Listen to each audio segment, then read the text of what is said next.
Good afternoon. I am Dave Fitzsimmons, cartoonist and columnist for the Arizona Daily Star, and I'm happy to welcome you all to our Reader Zoom chat on this beautiful Thursday on a gorgeous autumn day. And with me today is one of my local heroes.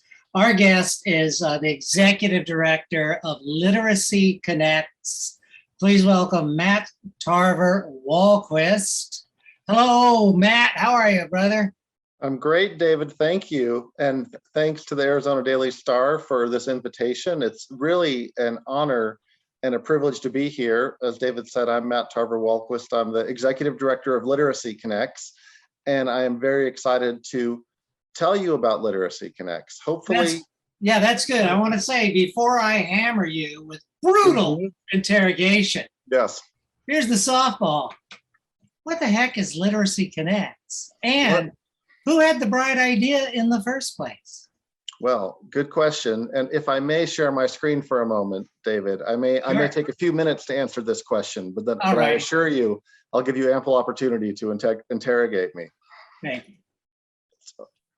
So I'm going to start a little slideshow here. This will be relatively quick.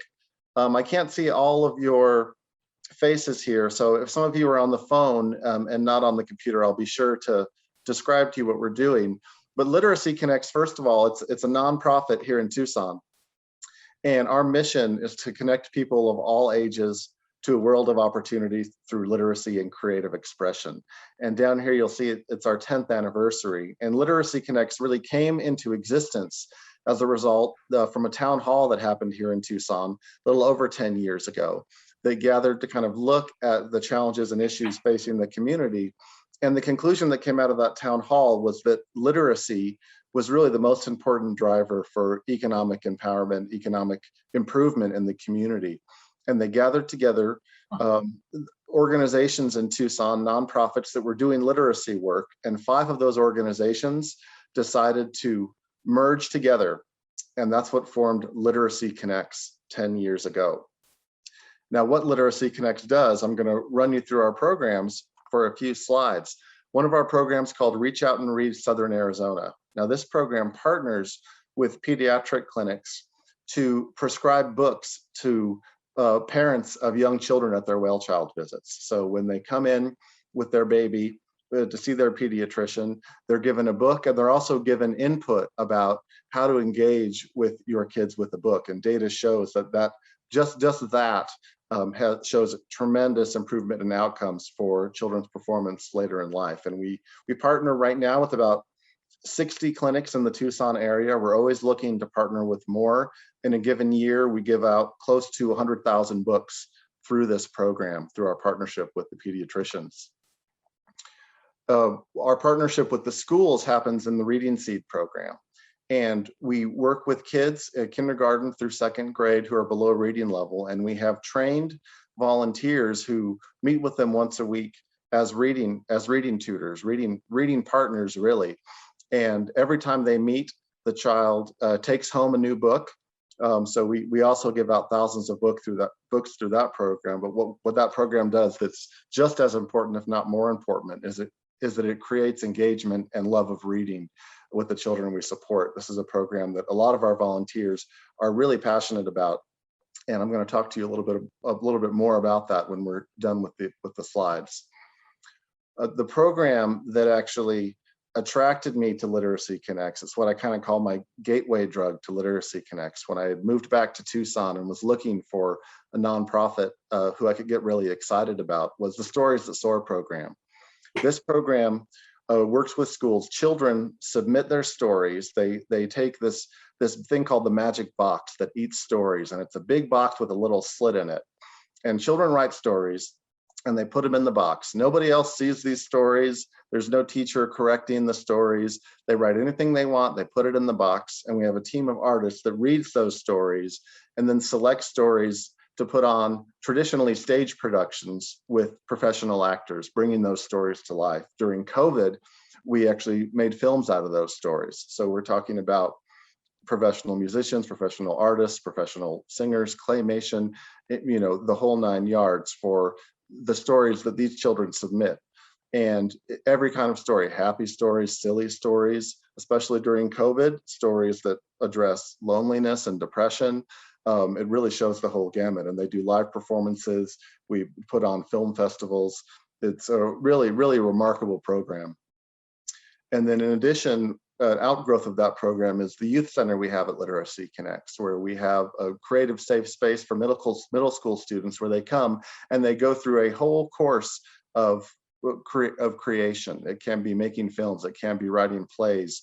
We have professional teaching artists who work them through, and they're able to create really remarkable artwork. We have state-of-the-art editing technology they use, sound systems. They're able to really also build really great skills, not just in teamwork, but also technical skills. We also work with adults. We do adult basic literacy. So we work with adults who may not have learned to read, or who might not be reading at the level that they feel like they should, and they feel like it's holding them back. So we have lots of really, really wonderful and inspiring stories of people who've come back to us and said, hey, now I have my own business after I've gone through your program and got the confidence to read and to open a business. And we work with the county to help prepare people to take the GED. So for hundreds of adults in our community, we do GED courses, GED prep, and we do that both in English and in Spanish. So we have volunteers who speak English, volunteers who speak Spanish, who teach these courses for the adults in our community. And another program we do in our community is English language acquisition for adults. So we work with immigrants, we work with refugees, we work with people at every level of English, from don't speak a word of English to really fairly advanced English. We help people work on their English language goals. Sometimes it's individuals who might have just shown up to the United States.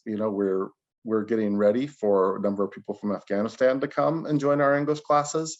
It could be people that have lived here for years and have functioned fine in their own language within their own community, but now they realize they can't help their kids with their homework.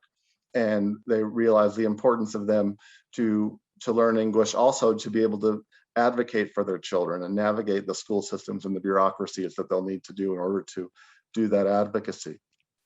So that, in a nutshell, are our programs. Now, none of our programs, I'm going to stop my share. None of our programs cost a dime for our students that take those programs. Those programs are funded through grants, through some contracts, but really primarily through contributions from the community. Our programs are also largely driven by volunteers. We engage with about 1,500 volunteers each year. So I encourage you to go to their website at Literacy Connects, literacyconnects.org, to support our programs, and also to look at the volunteer opportunities we have. Our Reading Seed program in particular, the program I mentioned where you provide one-to-one tutoring for kids in school, is a program people love to do. It's a program we need volunteers for now that the schools have opened up again. We're constantly training our volunteers, getting them into the schools. If that's something that sounds interesting to you, I highly encourage you to reach out to me, to look at our website, and to see more that you can do. But that, David, in a nutshell, is Literacy Connects. Well, I'm curious, it's a wonderful program, and I wonder if you had a theory as to why our policymakers with the purse strings in the state of Arizona don't seem to have ever seemed to be alarmed by literacy levels, or do they not care about literacy in our state? I mean, why does it seem to be, it seems to me that the issue of literacy is strictly a gig for nonprofits. Is that the case you found around the country? Yes and no. Arizona has, I lived in California for about the last 20 years. And so coming back to Arizona as an adult, it's interesting to see the kind of peculiar funding environment we have for education. One thing Literacy Connects is involved in is a lot of advocacy for education funding. And I think there needs to be a lot of education and outreach about how education is funded in our state. For example, the state constitution sets a cap. The state constitution from 1980 sets a cap in how much funding can go to education in Arizona. And that cap is adjusted for inflation, so it creeps up a little bit. But back in 1980, they didn't know the technology needs that schools would have. They didn't know, maybe what how difficult it would be to hire teachers in 2021. Our teachers are the 49th best paid teachers in the 50 states, have the 49th best or the second worst retention rate in the United States. So there are a lot of and there are some legal constraints to being able to put more funding in education. So the more we know about that, the more we'll be able to, put more of our funds towards education. But so it's not just literacy per se, David, it's really education writ large, which the state is really constrained in what it can do or what it's willing to do. I've had the pleasure of visiting the Literacy Connects Center a number of times, and it's a marvelous place. Can you tell us where it's located for anyone who's interested in stopping by or volunteering and applying to volunteer in person? Yeah, thank you. We have a beautiful campus. It's in the Amphi neighborhood. It's on a street called Yavapai, which is in between Fort Lowell and Prince, and in between Stone and First Avenue in terms of the major intersections. We're right across the street almost from Prince Elementary. So that's the neighborhood that we're in. We're in a repurposed church that had been abandoned and laid fallow, and Literacy Connects purchased it and moved in 2014. And now it's a hustling, bustling, beautiful center of learning. Having followed adult ed in the state for years, I'm curious, did Literacy Connects somewhat take over the English language acquisition program when the state cut the adult ed programs that were part of the state's programs? I wasn't here for that history, but I will say that the demand for our programs is huge, which indicates to me that there aren't a whole lot of options, or at least really, really cost-effective options out there. So, at this point, the demand for our programs exceeds our ability to meet all that demand, which again means we really need volunteers to come to Literacy Connects and help us. We want to grow that volunteer pool more and more. Tell me how you help to help the Afghan refugees, which will be arriving or have already arrived. Well, we partner very closely with the International Rescue Committee, or the IRC, in Tucson. In fact, on our campus, the IRC has a garden, a refugee garden on our property that the people settled by the IRC use to grow food for themselves or to take to farmers markets. That's a really beautiful part of our campus. I would love to show any of you if you'd like to come. So, it's through that network and through other community networks that people know about us and know that we're free. And we also have really well-trained people who can really help you improve your English and show great outcomes. I want to tell you, I thought I knew Literacy Connects until, much to my embarrassment this morning, I discovered you have a wonderful YouTube channel on which you post stories that soar. Yep. Is that correct? Absolutely. Yeah. So I want to encourage folks to check out tell me about the YouTube channel and the genesis of that. So that was one of the many, pivots that happened during COVID. The Stories That Soar program was always a live program, live stage performances.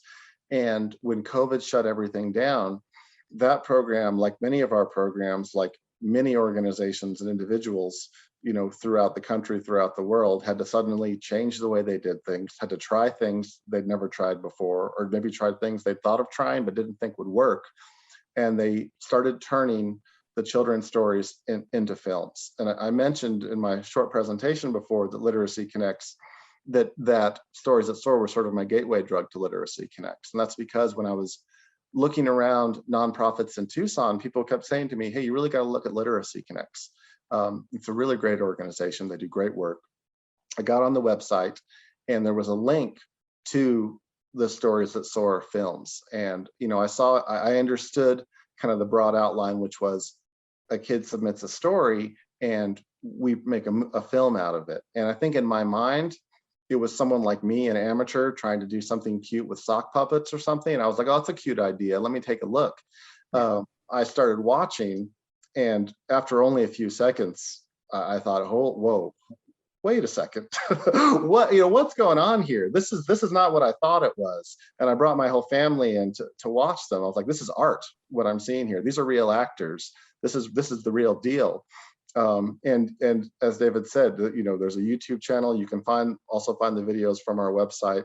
You can see the ways that we bring these stories to life, and we're always very true to the stories. The kid submitted a story and the entire text was, I saw a snake one day.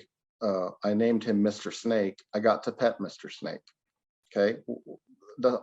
I'm not a creative. I don't know what I could do with that. They did something amazing with those words, and they had, music, and they had animation, and then some of the stories are quite verbose and quite intricate, and they also do different things with those. So it's a remarkable program.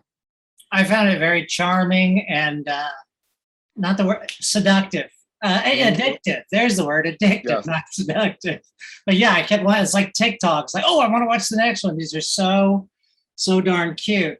Now, for those of us who might be arrogant enough to think we're literate and might be fairly good mentors, and we're thinking about volunteering, how do we go about volunteering? And I'm curious, surely you must vet your volunteers as well.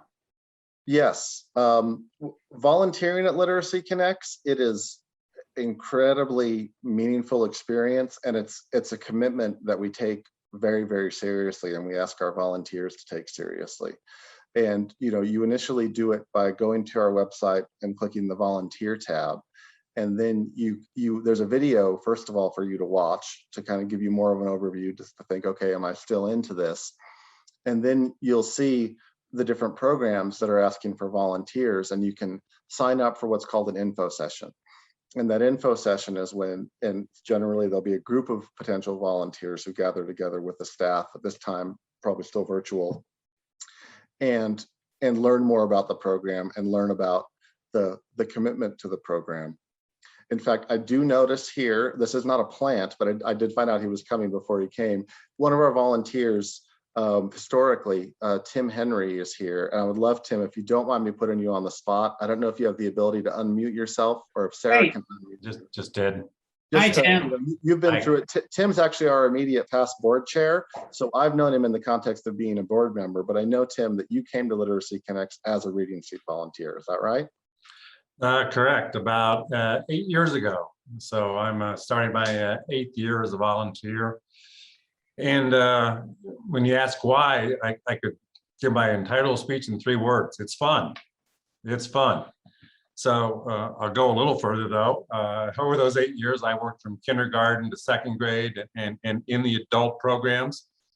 And the reason it's fun is because you learn as the reading, or as the Literacy Connects volunteer. You learn about your students, their lives. They'll bring things that culturally are different than you, and you expand your own horizons. You become a bigger person. You learn from others. There's another person on here, it's listed as Penelope Jacks, but it's really Terry Conley, a fellow board member and also an adult basic literacy tutor with me. We've worked together a long time. So you learn from others. We help each other each time, and you learn a lot about yourself. Just a real quick story, and I'll give it back to Matt. I was working with an 80-year-old gentleman, never read in his life.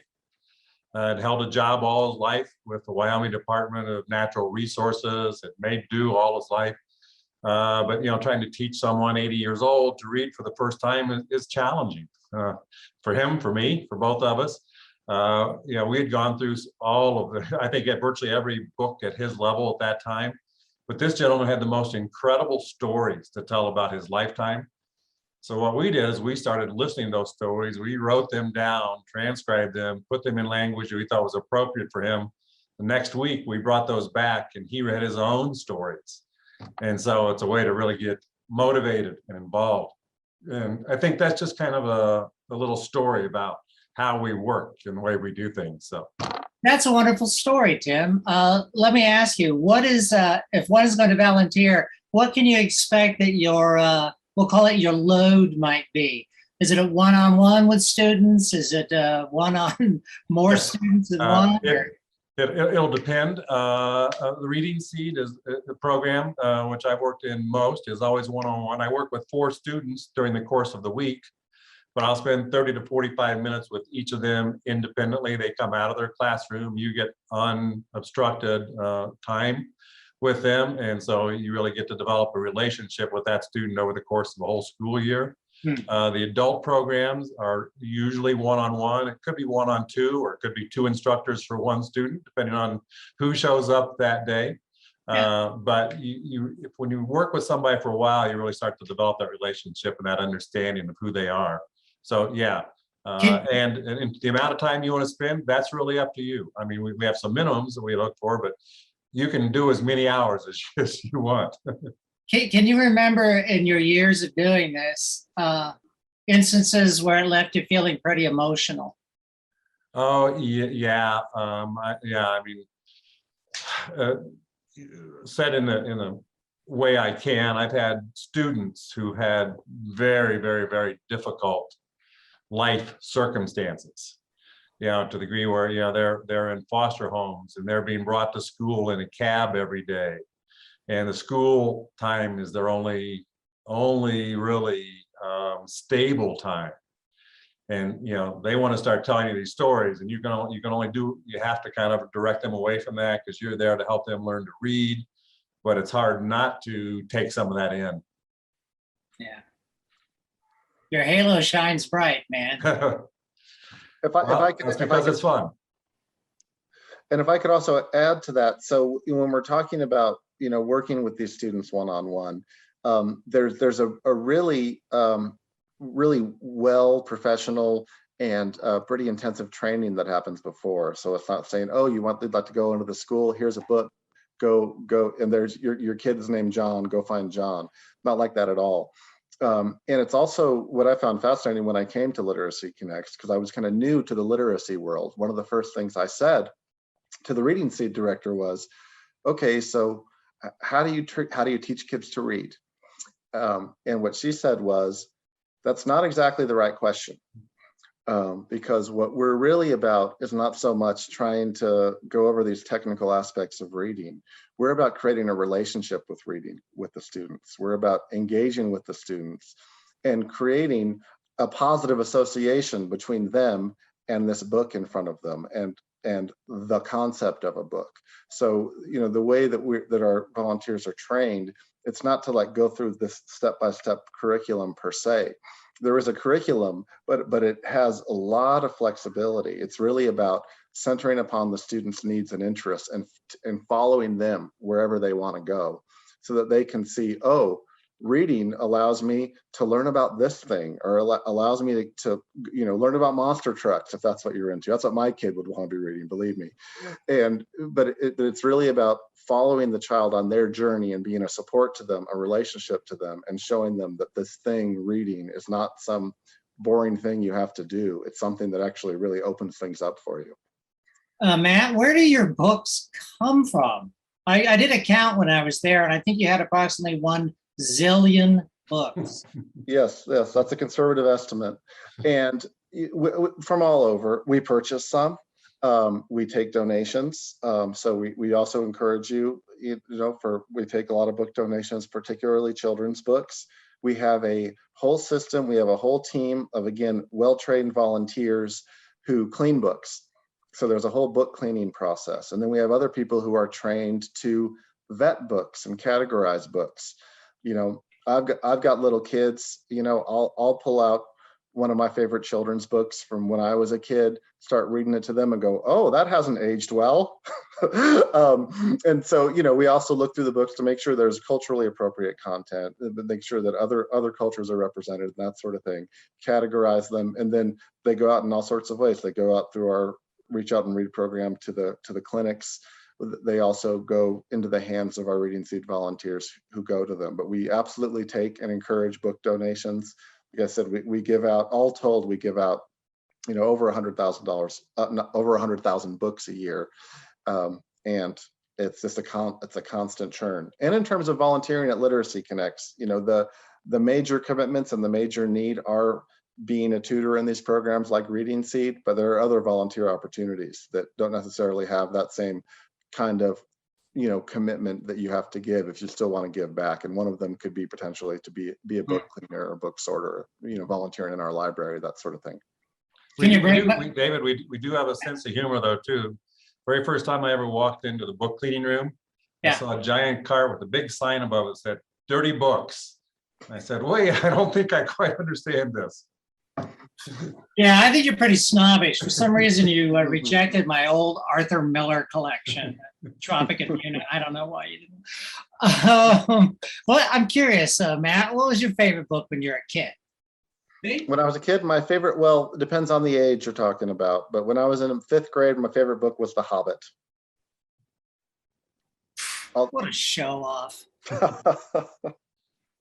Man, Yeah, I'm 5th grade. I'm literacy, man. Yeah. I'm thinking picture books, 5th grade. This guy here, are you kidding me? Yeah. Yeah. Wimpy Kid is too literate for me. Yeah. Wow. Does anyone on this panel have any questions or like to volunteer? I was just curious, Fitz, so the funds that you raised to do all these amazing classes and, giving of books, I mean, do the donations just come from, like, I know I went to your website and saw the different ways to donate, or do you have any like major fundraising events? Granted, I'm sure COVID and the pandemic might have thrown a wrench in what's normal.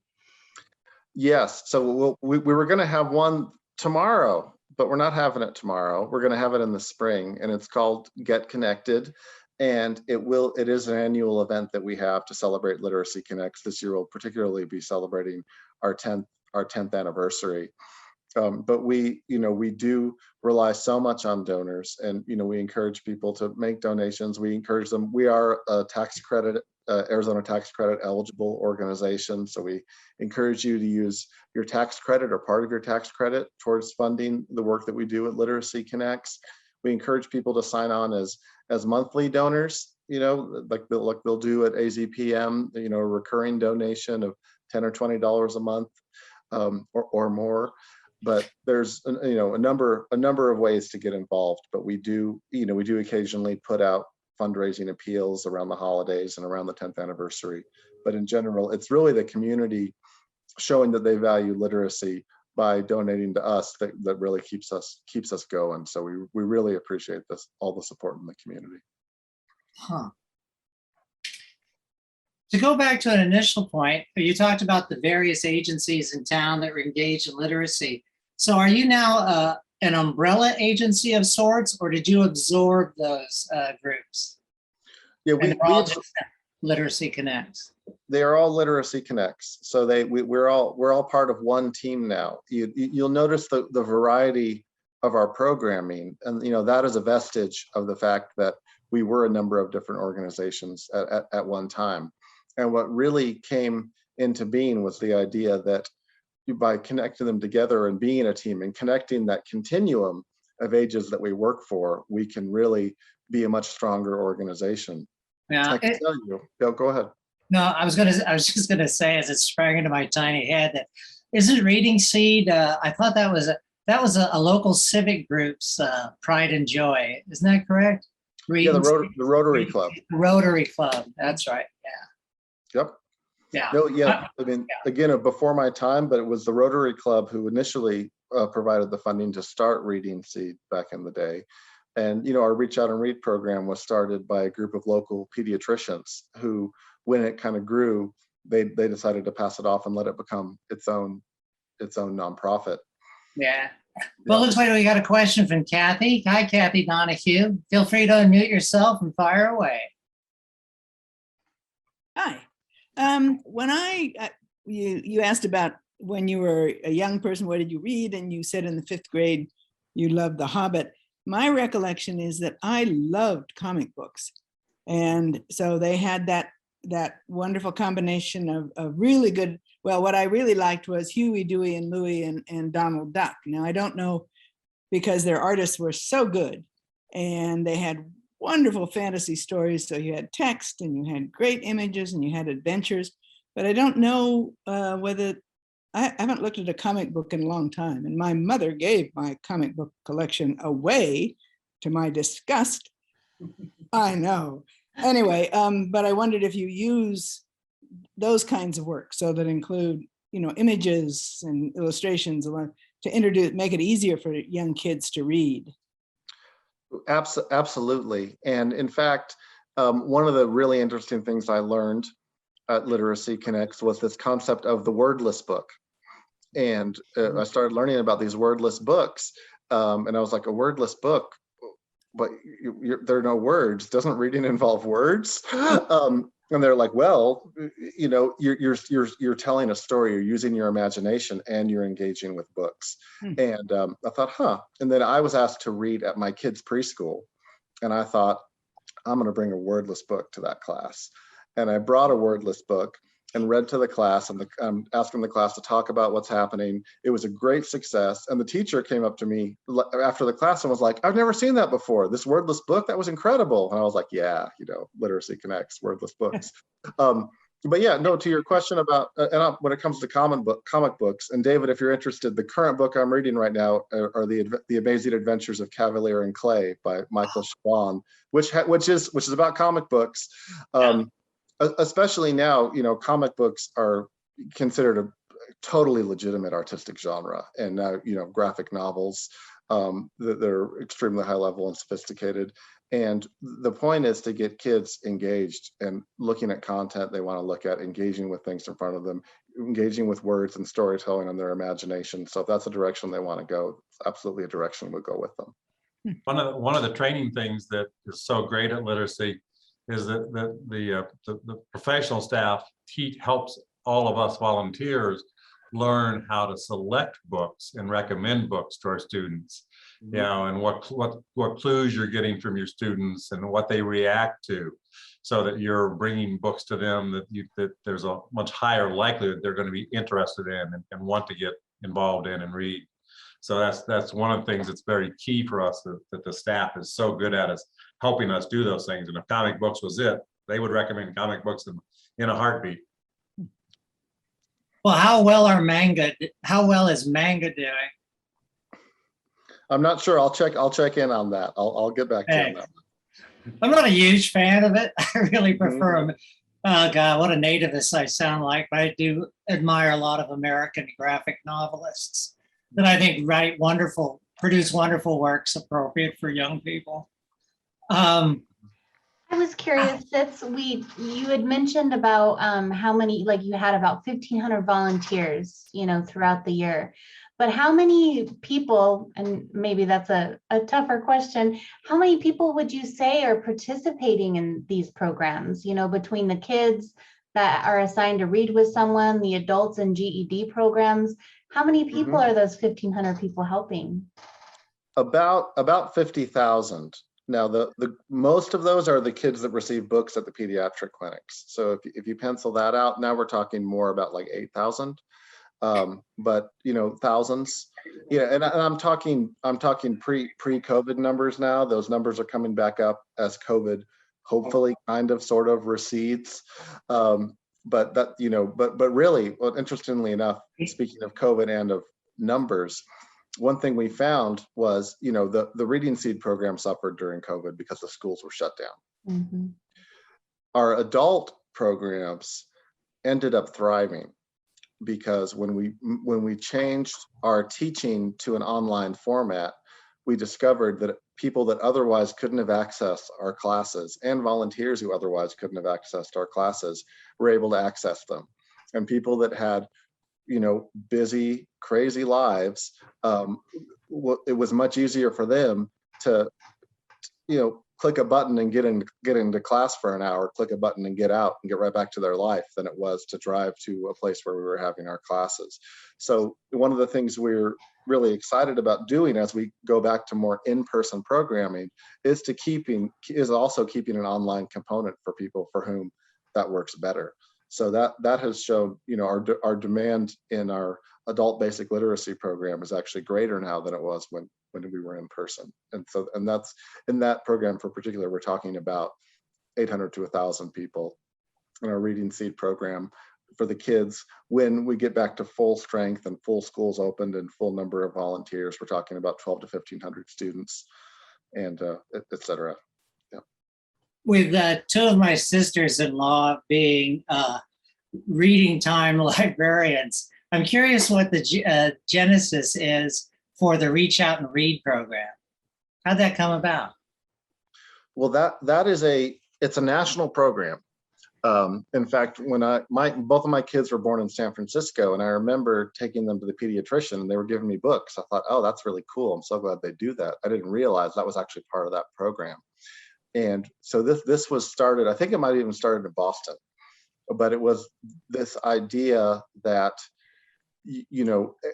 we tell parents, read to your kids, but to actually have a doctor hand you a book and say, hey, make sure they drink 10 ounces of milk a day, make sure that you change their diapers 5 times. Oh, and make sure you read this book to the kid, makes a absolutely substantive difference. And it also gives them a chance, because I remember also trying to read to my little kids, like, how do you do it, right?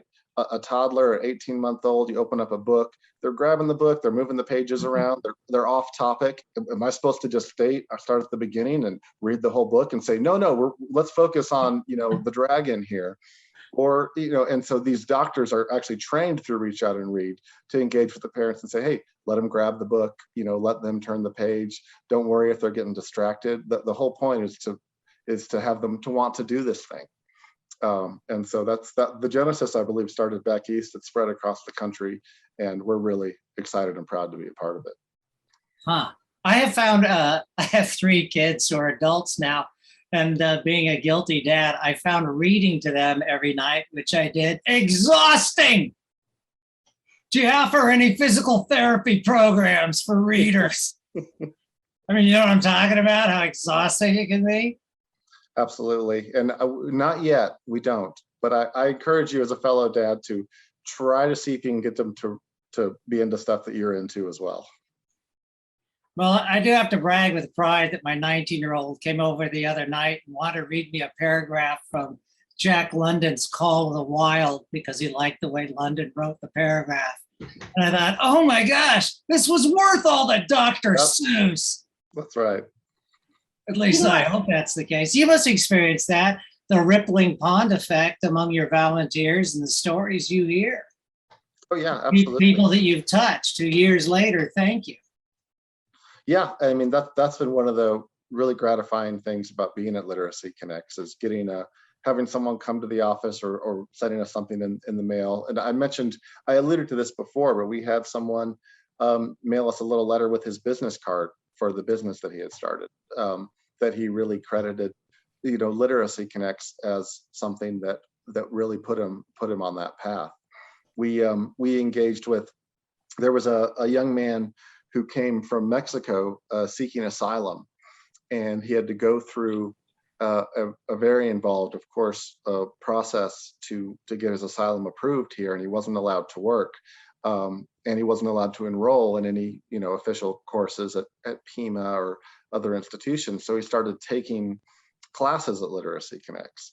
And after he was kind of identified as a really capable guy who was really into giving back, he then became a volunteer at Literacy Connects.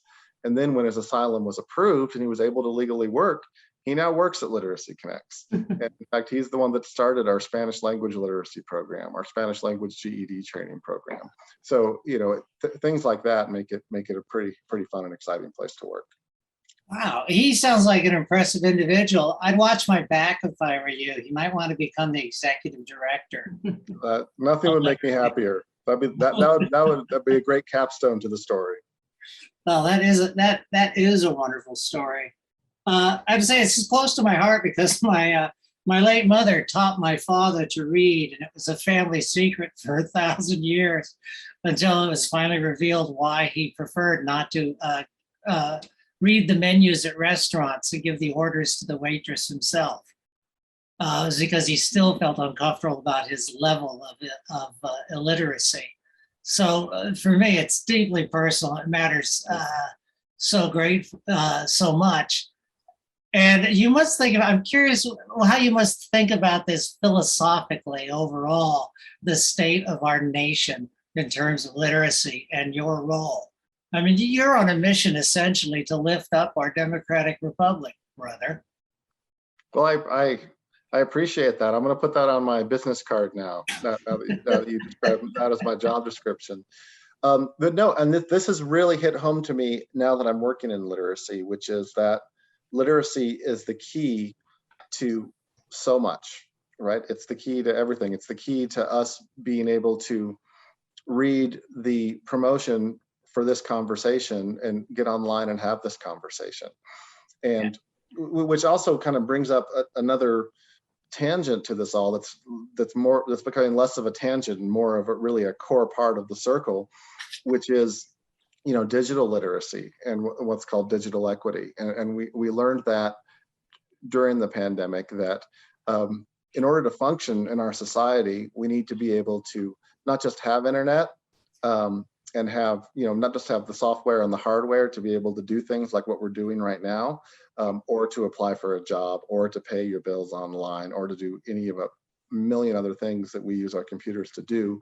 But you've got to be able to know how to do it and navigate those skills. So that's one of the things that we've really noticed a need in the community that we're really interested in looking more deeply in, and we're working with our volunteers and our staff to help train our students in that area. And we're also really looking to build partnerships in the community to address this issue around digital literacy, because literacy is digital literacy. Most of the things we read, I still read regular books, by the way, like not on a Kindle, but my wife reads a Kindle, and we all look at our phones, and we all use email and that sort of thing. So that's really an important aspect of literacy that we need to look at community-wide.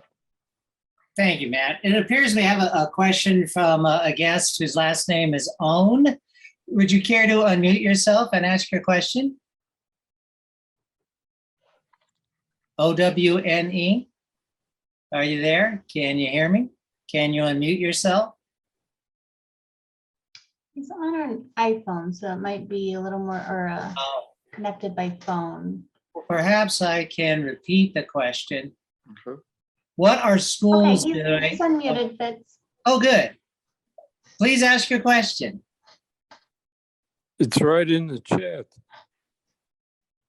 What schools are doing and what is your experience with schools and what they teach? Do you have a working relationship as to what the curriculum is? Yeah, thank you for the question. We don't have influence on what they teach. We do have close relationships with the schools, but it's mostly to do with how they need us and how we can be deployed to help the students that are falling behind catch up and get in a better spot. So we don't have, we don't work with the schools on what to teach, but we're there as a kind of an auxiliary or a support for the schools. So if there's, a class, a kindergarten class, and there are some children in that class that clearly aren't where they need to be, and the school doesn't have the resources to, give the additional, as we talked about before, the funding for our schools, they might not have the resources to give the additional instruction to that child. We're an example of someone who can come in and provide a one-to-one relationship and help that child improve. I'm curious about the mechanism you described. Do you have liaisons at the public schools, or who at the public school contacts Literacy Connects?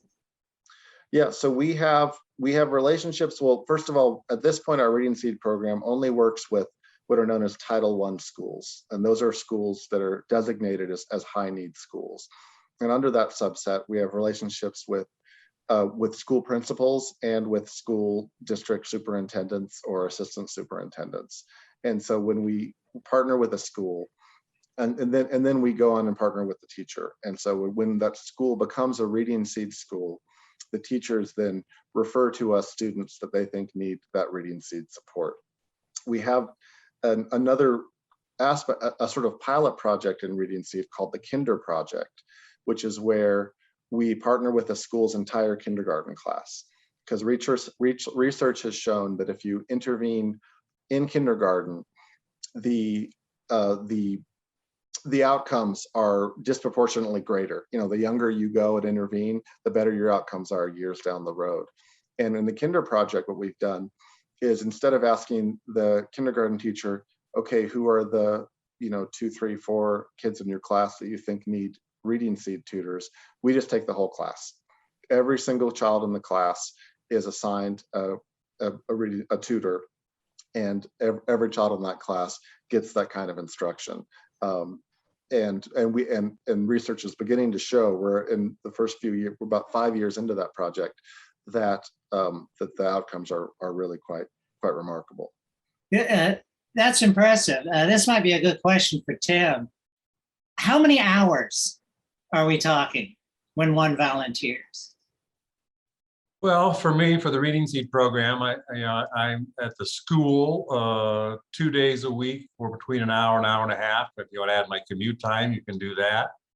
And I spend at least an hour a week in preparation. That's book selection and those kinds of things, to try to make sure that you have selected the best possible book. So but you can also go to the school 1 day a week instead of 2, like I do. But there is there is preparation time if you're going to do this right. So I would say you would be looking at at least 2 to 3 hours a week. That's not bad. Our previous questioner had a follow-up question, wondering if what you just described in terms of your relationship with public schools is the same with private or religious schools. Yeah, at this point, especially kind of just given the capacity and what's realistic for us to be able to do, we only work with public schools. So all these Title I schools are public schools, and really the need is generally highest at these public schools. So we would like to be able to serve every kid in Tucson. No one's able to do that, so we're trying to target the kids of highest needs. People in the least stable circumstances, the ones who have the least amount of support, that we're able to come in and help. You'd think that literacy would be a subject of great interest to, say, a local newspaper. Well, I don't know. I didn't throw that out. I didn't even say that aloud. Planting those seeds, right? Mm-hmm. Has that been the case in the past, for literacy groups? I know that 1,000 years ago, the Arizona Daily Star had a program that distributing the newspaper in the schools. But we haven't done that in a long while, unfortunately. Newspaper and education, we used to have quite a few for those. Yeah. Well, I'm sorry. Now I'm drifting off as I'm becoming terribly nostalgic for the past, thinking ahead to the future. And I'm wondering, do you think I remember having a quarrel with an elderly fella a couple of weeks ago about digital literacy versus book literacy. He was huffing and raging that, no, these kids these days, their digital literacy is, and I was making the argument that I noticed that my kids who are digital critters seem more literate than myself, who thinks of himself as a book literate person. Where do you fall in that conversation? Yeah, it's complicated, but you could, in some way you could say we're actually in the golden age of literacy, because I believe that we read now more than we ever have. It's just that we're not reading books. We're just reading, we're reading text messages all day long. But digital literacy is a real thing, in that, the kids that are growing up right now in this generation, they're what are called digital natives, right? We all had to, or most of us in this room had to learn this stuff. To them, it's just the world. It's, so they're speaking their native language when they're using this stuff. And it's quickly, whether we like it or not, the way of the world, which is why it's really important that, those of us that don't have access to the resources or the supports don't get left behind when it comes to digital literacy and digital access and digital skills. Among the young, that's a very general statement. Among the young, how does literacy break down among the genders? And also, at what ages should parents be vigilant about literacy sort of falling off? Book literacy. I don't know the answer to that question. That's a very good question.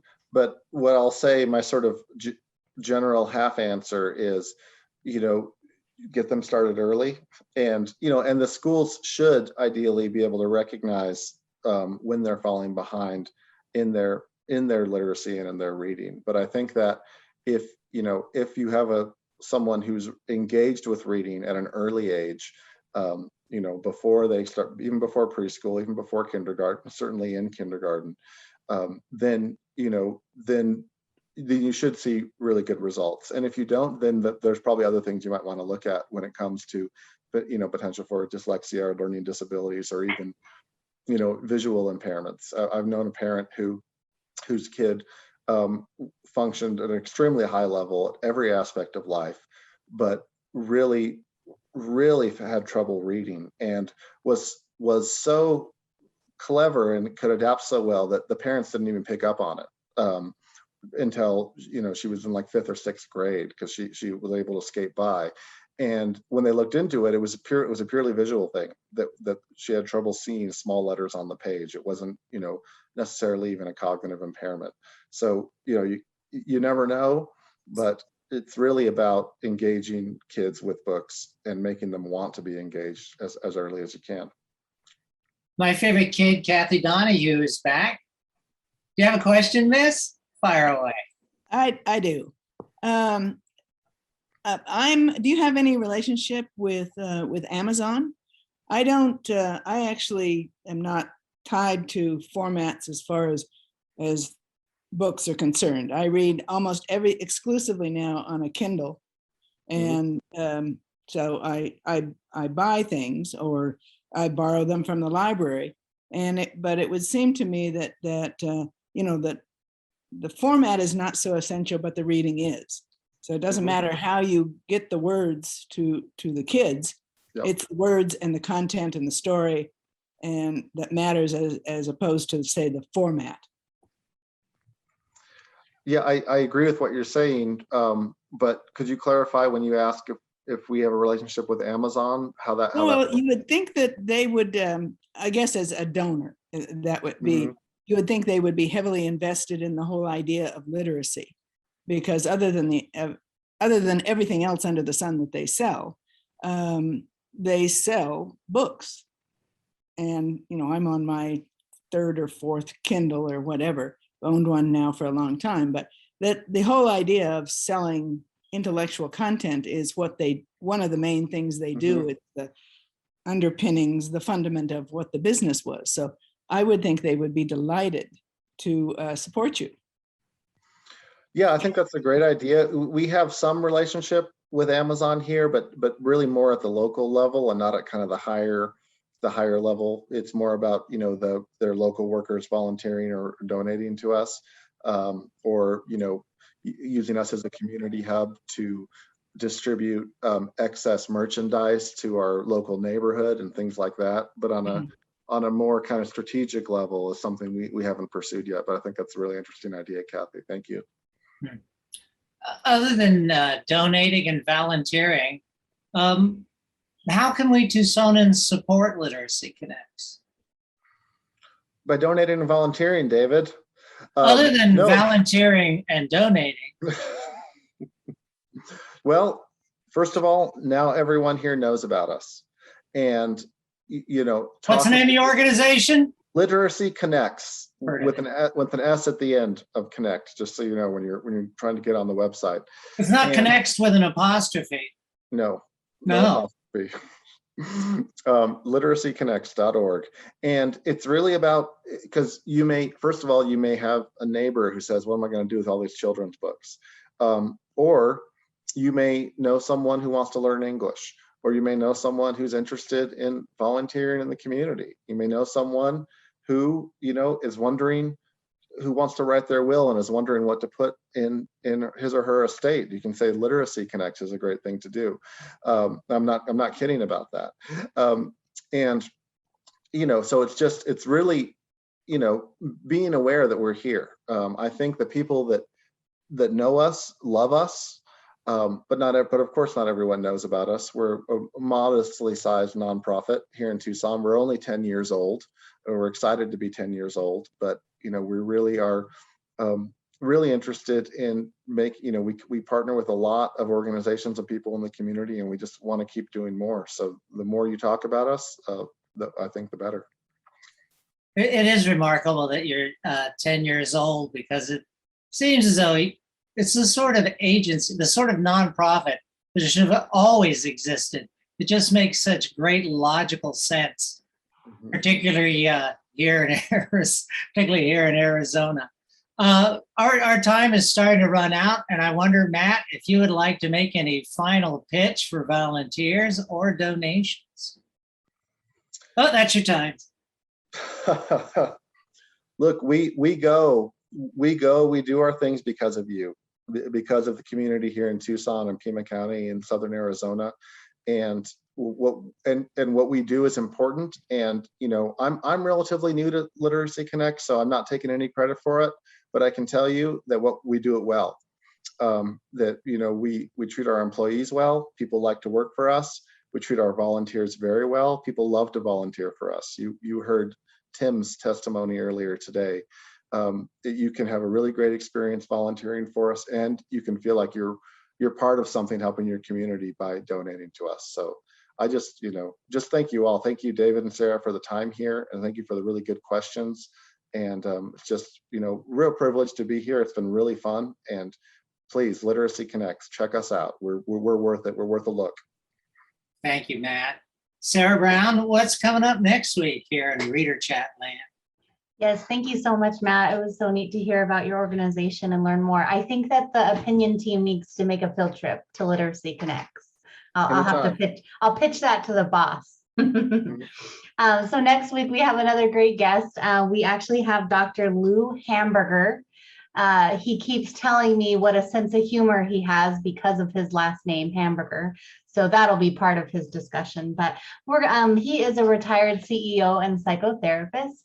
And so we're going to be talking about death, trauma, grief, just a lot of, different things that I think we all can relate to, because we've been living through a pandemic and we've been experiencing a lot of those things as of late. But it'll be a positive discussion about suggestions on humor and psychotherapy. And he's a great guy, so we'll look forward to getting to know more about him. That sounds wonderful and personally profoundly relevant. Thanks to all of you for being here with us today, and thanks to Matt, Literacy Connects. Have a great week ahead, and we'll see you here next week. Thanks, everybody.